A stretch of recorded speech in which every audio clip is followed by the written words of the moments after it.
지난 2012년에서 2013년 사이 신용카드사들의 내부 시스템을 개발하던 용역업체 직원이 고객 정보 1억 건을 빼돌린 카드 3사 개인정보 유출 사태.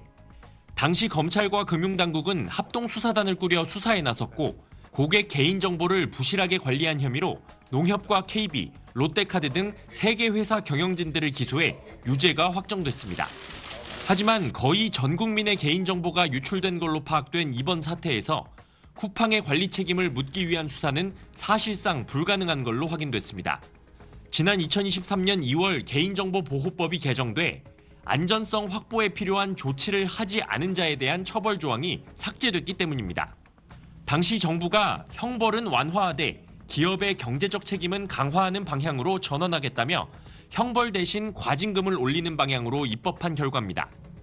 해킹이나 고의 유출처럼 부정하게 개인정보를 취득한 이들에 대해서만 수사가 가능한 거라 이번 사건의 경우 개인정보를 탈취한 것으로 지목된 중국 국적의 전직 직원은 수사 대상이지만 쿠팡 경영진이나 법인에 대한 수사와 처벌은 불가능합니다.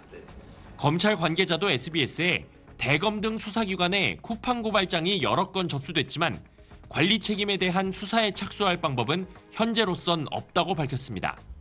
입법 취지와 달리 법 개정 이후 기업들의 정보보호 투자는 오히려 뒷걸음질 치고 있습니다. 우리나라 기업의 정보보호 조직 보유율과 예산 사용률, 담당 인력 모두 법 개정 이후 줄어든 것으로 나타났습니다.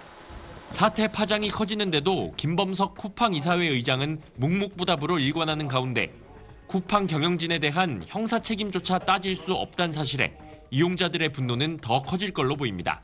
SBS 원종진입니다. 경찰 수사관들이 서울 송파구 쿠팡 본사 압수수색에 나선 건 어제 오전 11시쯤입니다. 지난달 29일 3,370만 명의 고객 개인정보 유출 사실이 알려진 지 열흘 만에 경찰이 처음 본사에 대한 강제 수사에 돌입한 겁니다. 이번 압수수색엔 이번 사건 전담 수사팀장인 총경급 과장을 포함해 수사 인력 17명이 투입됐습니다. 이들은 쿠팡의 정보보안 관련 부서를 중심으로 개인정보 유출 경로 등과 관련한 디지털 증거들을 확보 중인 걸로 파악됐습니다. 경찰은 압수수색을 통해 확보한 증거들을 바탕으로 개인정보 유출자와 유출 경로, 원인 등 전반적인 사실관계를 종합적으로 규명할 예정이라고 밝혔습니다. 경찰은 우선 지난달 25일 쿠팡이 고소장과 함께 이미 제출했던 자료들과 이번 압수수색으로 확보한 자료를 대조하는 작업부터 진행하기로 했습니다. 경찰은 이를 통해 피의자로 지목된 중국 국적 전직 직원이 어떻게 대규모 개인정보를 빼돌릴 수 있었는지 확인하는 데 수사력을 집중할 방침입니다. 경찰은 쿠팡에서 인증 프로그램 업무를 담당했던 이 전직 직원이 해당 업무 담당자에게 부여되는 서명키를 악용했을 가능성에 무게를 두고 있습니다.